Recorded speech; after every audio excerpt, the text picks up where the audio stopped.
మా సాక్ష్యం ఏంటంటే, మరి నాకు 2 చెస్టుల్లో కూడా కాయల్లా వచ్చినాయండి. అయితే అవి ఎప్పటి నుంచో ఉంటున్నాయి.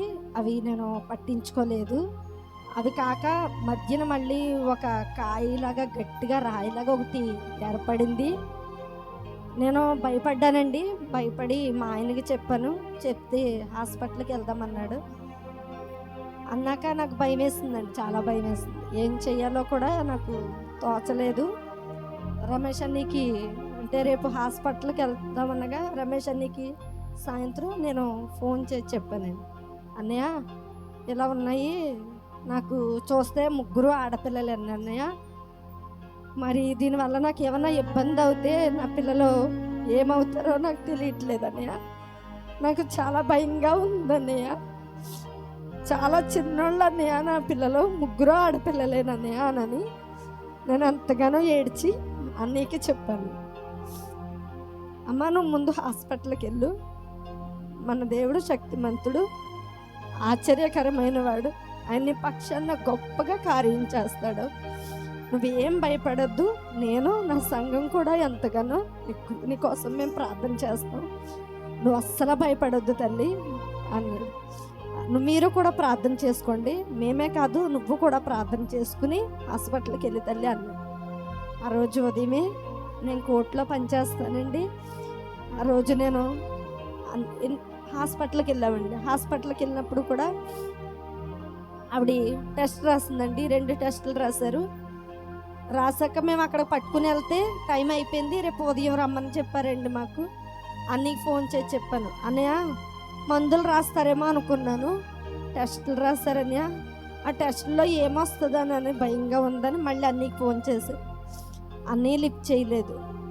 మళ్ళీ ఫోన్ అన్నీ నాకు చేసి, అమ్మ ఏమవదు వెళ్ళు, ప్రార్థన చేస్తాను, నువ్వు టెస్టులు చేయించుకోవడానికి వెళ్ళినప్పుడు కూడా నాకు ప్రేర్ చేయి, నేను లిఫ్ట్ చేస్తాను, నేను ప్రార్థన చేస్తానమ్మా అన్నాడు. సరే అనుకుని వెళ్ళామండి. అక్కడ ఆవిడ రాసిన టెస్టులు అయితే మాకు తెలియదండి. అక్కడికి వెళ్ళాక వాళ్ళు చెప్పారు, క్యాన్సర్కి సంబంధించిన టెస్ట్ ఒకటి రాశారు, సూది పరీక్ష అన్నది ఒకటి రాశారు. ఆ టెస్ట్లో కూడా దేవుడు నాకు సహాయం చేశాడండి.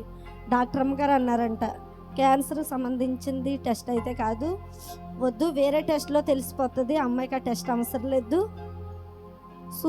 ఇది ఇందులో తెలియకపోతే సూది పరీక్ష చేద్దాము అని చెప్పారంటండి.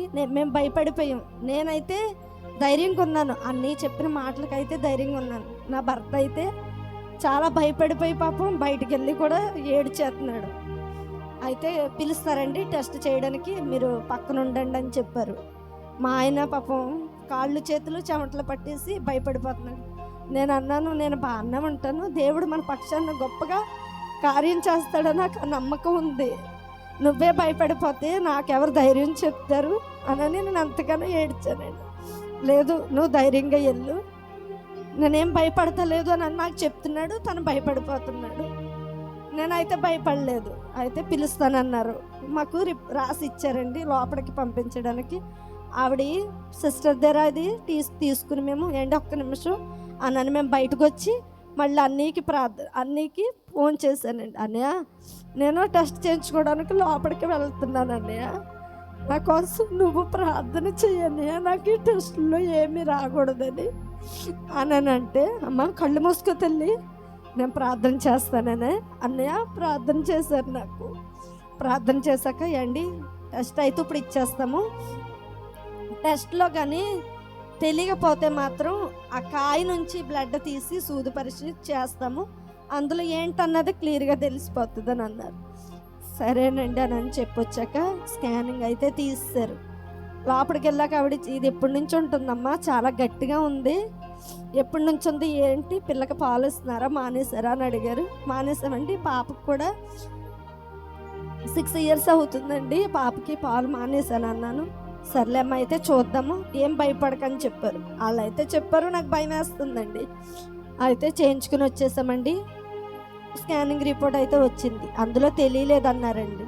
సూది పరీక్ష చేయించుకోవాలి అన్నారు. ఆ సూది పరీక్ష కూడా చేశారండి. వచ్చాక అది అందులో ఎలా వచ్చినాయో తెలియదు, 24 hours తర్వాత ఆ రిపోర్ట్ వస్తుంది, ఇది వెంటనే రాదండి, ఇది చాలా టెస్టులకు సంబంధించింది చెయ్యాలి అని చెప్పారు. మళ్ళీ అన్నయ్య ఫోన్ చేశాను, అన్నయ్య ఇలా అంటున్నారు, రేపు వస్తుందంట అన్నయ్య సాయంత్రం, ఆ టెస్ట్లో ఏమీ లేకుండా చూడన్నయ్య, అన్నయ్య ప్రార్థన చేయండి అన్నయ్య, మీ సంఘం మీరు కూడా నా కోసం ప్రార్థన చేయండి అన్నయ్య, నాకెవరో లేరన్నయ్య, నేను మంచం మీద ఉంటే నా పిల్లలకి సేవ చేసిన వాళ్ళు ఎవరో కూడా లేరన్నయ్య, మొన్న టైఫాయిడ్ జ్వరం వచ్చి చేతికి సూదేస్తేనే నా పిల్లలకి ఏమీ అమరలేదండి, నేను మంచమే పడుకుని ఎంతగానో ఏడ్చాను, ప్రభా నా బిడ్డలకి సేవ చేసిన వాళ్ళు ఎవరో లేరు, చిన్నపిల్లల తండ్రి అని నేను ఎంతగానో దేవుడికి మొరపెట్టుకున్నానండి. టైఫాయిడ్ కూడా జ్వరం త్వరగా తగ్గిపోయింది. అయితే సూది పరీక్షది రిపోర్ట్ వస్తుందండి, మా ఆయన గారు వెళ్ళి తీసుకొచ్చారు, సాయంత్రం డాక్టర్ అమ్మగారు చూపించాలి, ఇలాగ అన్నీతో ప్రార్థన చేయించుకున్నాను. ఏం భయం లేదు నాన్న, దేవుడు నీ పక్షాన గొప్పగా కార్యం చేస్తాడు, నీతోనే ఉన్నాడు, అద్భుత కార్యాలు చేసిన దేవుడు అన్నాడు. అన్నయ్య నిజంగానన్నయ్య నా దేవుడు నాకు కార్యం చేస్తాడని నమ్మకం ఉందన్నయ్యనని, నేను నా బిడ్డలు కూడా తెల్లారితే రిపోర్ట్ వస్తుందనగా తెల్లవారుజామున లేచి నా 3 ఆడబిడ్డలు, నా భర్త, నేను లేచి ఎంతగానో దేవుడిని మొరపెట్టుకుని ప్రార్థన చేసుకున్నామండి.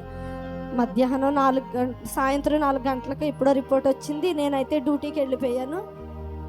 ఇంకా డ్యూటీ దగ్గరికి ఇంక రిపోర్ట్లు తీసుకుని వచ్చేసారు. డాక్టర్ అమ్మ దగ్గరికి వెళ్ళామండి.